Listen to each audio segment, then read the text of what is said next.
Hello, Pre-Calc 11 students. Today we're going to learn about the discriminant. And what the discriminant tells us is the number of solutions that any given quadratic equation will have. The quadratic equation has to be in the ax squared plus bx plus c equals 0 format, or what we call general form. And it will tell us, the discriminant will tell us the number of solutions. It won't tell us what the solution is, but it can tell us how many solutions there will be. All right, so using our notes to guide us again, the discriminant is actually found in the quadratic formula. So our quadratic formula is x equals negative b plus or minus the square root of b squared minus 4ac divided by 2a. And there's a part where you have two options. You can be plus or minus the square root of this. And that is what our discriminant is. So if b squared minus 4ac, which is the part under the bracket, is more than 0, that means it is going to be a positive value. And if it's going to be a positive value, we're going to get some kind of number. Either it's going to be an irrational number or a whole number, doesn't matter. It is a number that we can use. And so then to find out what our solution is, we're going to take negative b, we're going to plus that number, and then divide by 2a to find the first solution. And then we're going to take negative b and we're going to subtract that number, and then divide by 2a to get the second solution. So as long as that stuff highlighted in yellow in this video is a positive number, meaning that it makes a positive value, we are going to have two solutions. Okay. If that stuff under the bracket is equal to 0, if this is equal to 0, it takes away that double option thing. It's just going to be negative b plus or minus 0 is negative b. So the only solution is going to be negative b divided by 2a. There's only going to be one solution. Okay. This means the parabola, if you were to graph it, would either be resting directly on the x-axis, or it would be just resting below it with just the vertex touching the x-axis, regardless of whether it opens up or down. Okay. The last option is, remember that this is a radical. Can you take the square root of a negative number?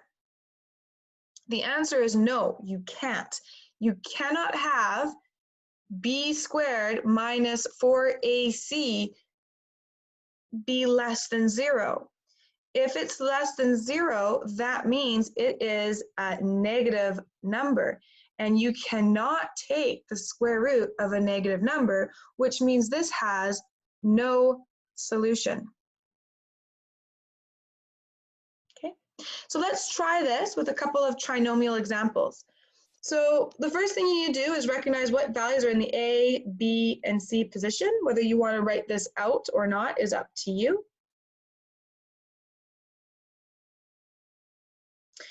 But what you don't have to write out is the full quadratic formula. Since we're just using the discriminant to determine the nature of roots, we're just going to use the discriminant portion of the quadratic formula to determine the number of solutions that exist for this trinomial. So the first thing we're going to do is substitute our known values in.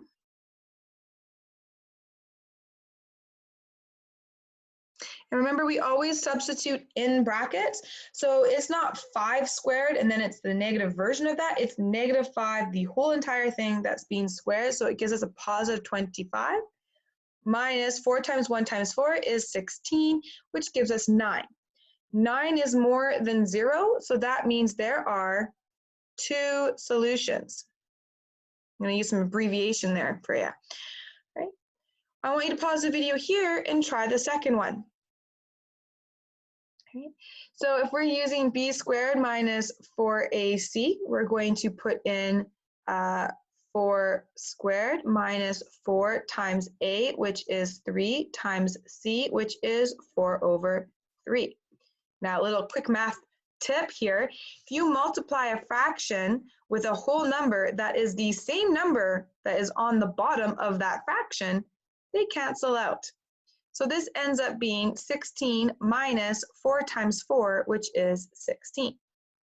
0 minus 16 is 0, which means the discriminant equals 0, which means there is only one solution for this quadratic. The next one's being a wee bit cheeky because the right-hand side does not equal 0. And remember, you have to have the trinomial or the quadratic in general form.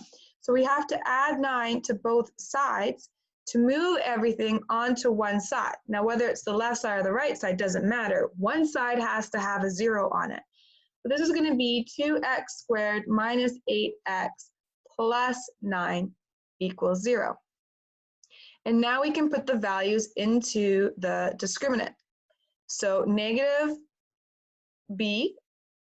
8 squared is our b squared, minus 4 times our a value, which is 2, times our c value, which is 9. No, it doesn't have to equal 0 now because, oh, I scribbled out the wrong thing. We're calculating just what the discriminant equals. We're not solving the quadratic. So that one does equal 0. We don't have to have it equal 0 here in blue. All right, so negative 8 squared is 64. Negative 4 times 2 is 8. 8 times 9 is 72. 64 minus 72 is going to give you negative 8. This is less than 0. And it means if you try to do the quadratic formula, you would get an error message because, again, you cannot take the square root of a negative number. So this quadratic has no solution. So if you were to graph this parabola, it would be one of those parabolas that is entirely above the x-axis or entirely below without any crossover point. This last portion is how we can use our knowledge about the discriminant to find unknown values. So for 2a, we have a quadratic given to us, but it doesn't have a value in the c position. Instead, it has a k. And it tells us what is the value, or it asks us, what is the value of k that will give this quadratic only one solution. So we know if there's only one solution that the discriminant, just all that stuff under the radical sign, has to equal 0. So now what we do is we substitute the values in. B is negative 6, A is 1, and C is, we don't know, it's a K. Okay. And from here, we're now just going to solve using algebra, and we're going to solve for that value of K. So negative 6 squared is 36 minus 4k equals 0. We're going to subtract 36 from both sides. And we're going to get that negative 4k equals negative 36. We're going to divide both sides by negative 4. And we get that k has to equal 9. And if k equals 9, this quadratic will have one root, meaning it will have one solution for x. And we could then punch in that value of 9 for k and recalculate the discriminant and see if we get it equaling 0. And if we did, we would verify our solution is correct. All right, so the next one says the same thing. We need to solve for k, but it has k in a slightly different position. What position is k in? And if you said it's in the A position, give yourself a clap on the back. So we're still going to be using the discriminant, but instead of it wanting to equal 0, that would give us one solution. We want 0 roots, meaning we want no solution. So this has to be less than 0. Okay. So our next step is to substitute our values in. So B here is negative 2 squared minus 4 times our a, which is k, times our c value, which is 1, and it all has to be less than 0. And now we solve and use algebra. Negative 2 squared is 4, or negative 4 times k times 1 is negative 4k. We're then going to subtract 4 from both sides.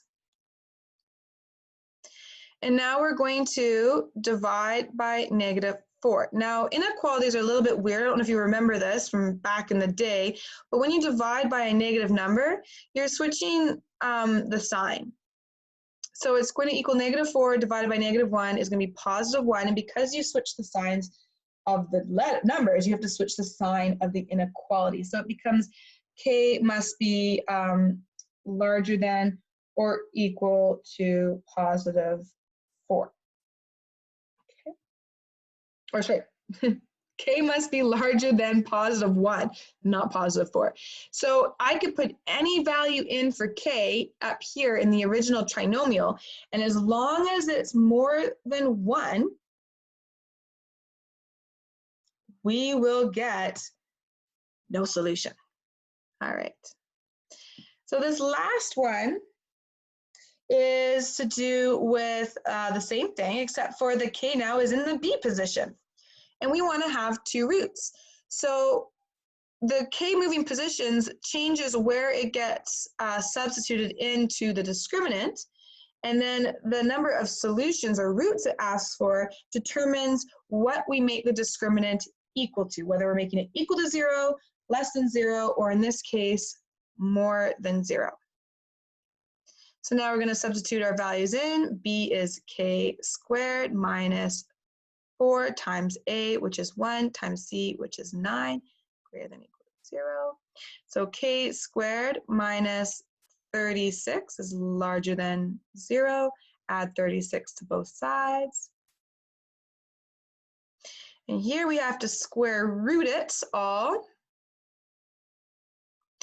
which means that k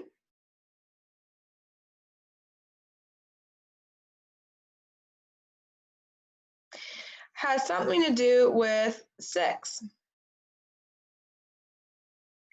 It has to be larger than positive or -6, but it's kind of a little bit backwards in that we have a sort of divide by. So k has to be larger than +6 if we take the positive versions of everything, but if we take the negative version, it has to be less than the -6. So it has to go onto the other side. So if we were going to be doing the inequalities unit, we would be doing more about that, but just take my word for it. When you square root an inequality, you're going to have both of those options, and you're going to have to switch the sign for the negative version. Is kind of a crash course, oversimplified rule to it. So here is our solution here. As long as k is more than +6 or less than -6, we will have 2 solutions for the number we put in for the k value. I would like you guys, I don't know if you can see it right here, but there's some questions I'd like you to try there. Let me know if you have any questions. I hope you found that helpful. I hope you guys are all doing well. Bye-bye.